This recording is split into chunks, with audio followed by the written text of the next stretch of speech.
Hello.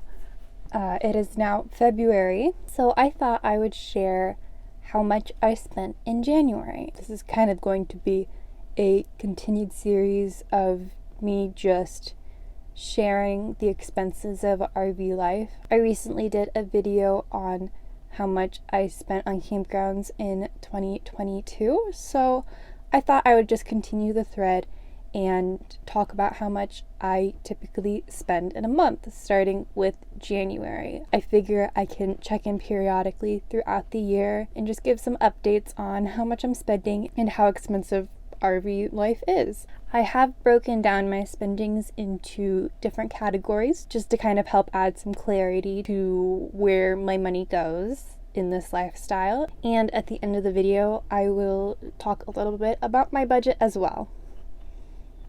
So, we're going to go in order of most expensive to least expensive categories, starting with campground expenses. So, in January, I spent $1,224 on campgrounds and reservations. This is a lot. I will admit that. It's a lot. But it comes with a very large caveat. So, breaking this category down further, on my campground reservations solely for January, I only spent $575. The campground that I'm at currently, and I'm staying for a month, so I have the monthly rate, is $785. So when I made this reservation, I put down a deposit of $200, and so that deposit was taken out of my first month's payment, so $785 went down to $575. The rest of this category actually comes from making reservations for future camping trips. Arizona State Parks has this terrible thing where it allows you to book sites at state parks a whole year in advance. Most of the state parks that I've come across so far in different states usually book 6 months in advance, but Arizona seems to be special in that it books 1 month in advance. So it really makes it a pain in planning because you have to plan almost a year in advance. So I've just been making reservations for later on this year, and so that is why this category is up to $1,224. On the bright side, it will mean I will spend less in future months, but right now it's definitely inflating my campground expenses category a bunch. Moving on to my next largest category, which is my car loan and car registration, which came out to be $875. Generally with my loan, I just put down the same money each month. That's the only downside of not having a full-time job, is that I don't have as much expendable income as I would.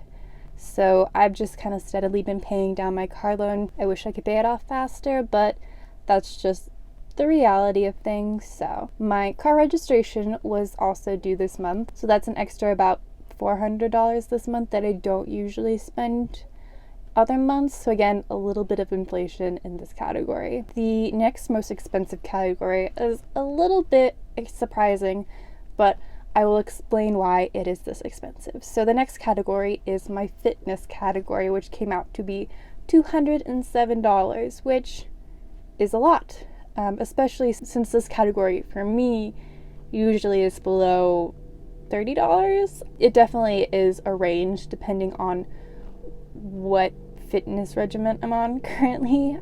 So right now where I'm staying, there is a number of different aerial classes I can take, as in like aerial silks. I actually took an aerial silks class when I was in Bisbee last year and I really loved it. So I've just kind of been on the lookout for classes I can take, and since there are some class options in the area, I decided I would spend a little extra and take some classes. This is not an opportunity I normally get to have, so I really wanted to take advantage of it, even though it is a little on the pricey side.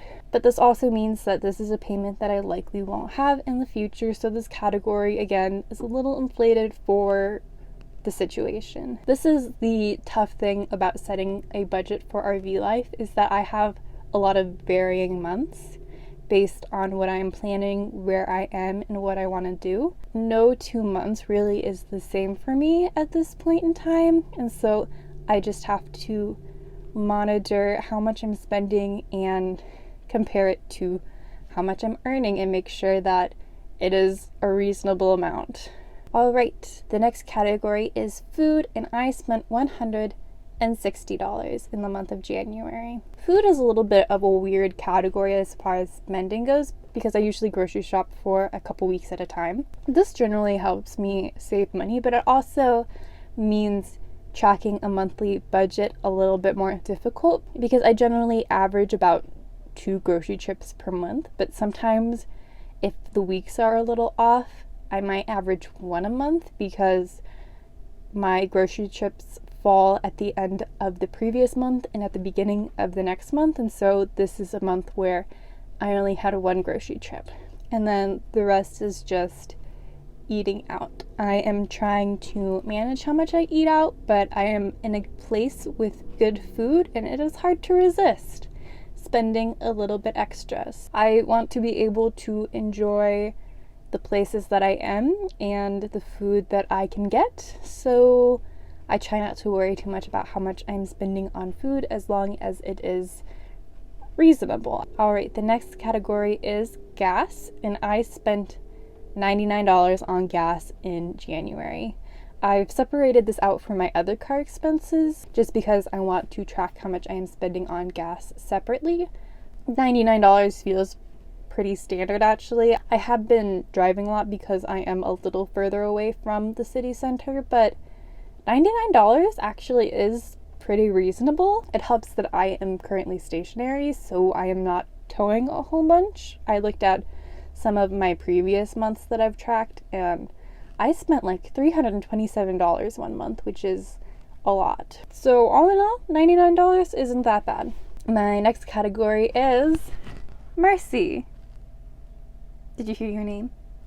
Yeah, you heard your name. In January, I spent $89 on Mercy. I'm just gonna say it. She's a high maintenance dog. She has some expensive medications that she's on, and she's also on a home cooked diet. So I buy chicken for her in bulk each month.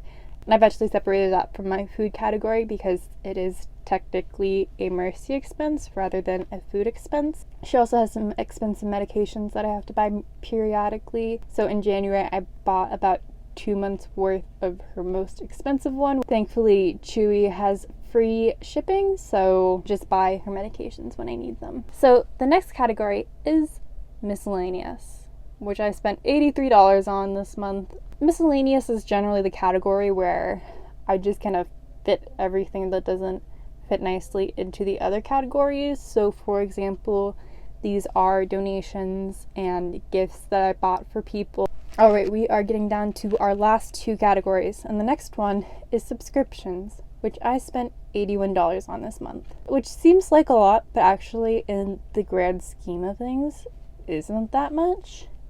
It accounts for only about 3% of how much I spent in January. Not bad, I guess, but definitely a little more than I generally like to spend. So typically the subscription category comes out to about $35. I like to rotate out my subscription services based on what I'm using and what I'm watching, just to kind of help keep this category from getting too expensive. Right now there's like a lot of sports and things going on that I would like to watch, so I have a few extra subscriptions that I'm using just until these sports seasons start wrapping up, and then I will cancel them and be free of their payments. And we have our final category, which is work, and I only spent $43 on it this month. Basically what this comes out to is the hotspot carrier that I use, and then a couple of other extra expenses that I use, like Dropbox, Google Drive, things like that I use for different clients. And so altogether